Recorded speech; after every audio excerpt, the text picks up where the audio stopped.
Les funérailles de Gérard Collomb se dérouleront mercredi en la cathédrale Saint-Jean, au cœur du quartier historique du Vieux-Lyon. L'ancien maire de Lyon et l'ex-ministre de l'Intérieur du premier gouvernement Macron est décédé hier soir à l'âge de 76 ans.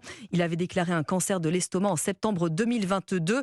Agrégé de lettres classiques, député, sénateur, ancien membre du Parti socialiste. On verra dans un instant avec Mayalène Trémollet qu'il avait été le premier à croire en Emmanuel Macron. Mais avant cela, nous allons à Lyon. Bonjour Noémie Loisel. Bonjour. Correspondante d'Europe 1 à Lyon. Il a marqué les Lyonnais, il faut dire qu'il est resté maire près de 20 ans.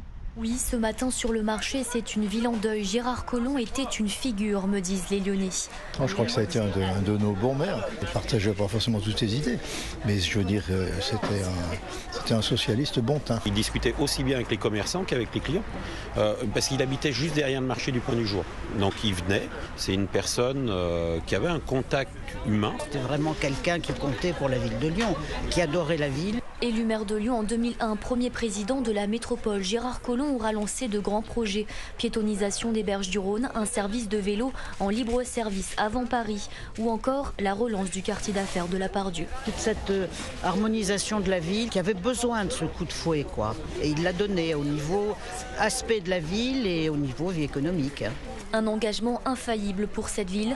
Après avoir appris son cancer de l'estomac, Gérard Collomb avait dit « Je vais me battre contre la maladie avec la même énergie que j'avais mise au service de Lyon ».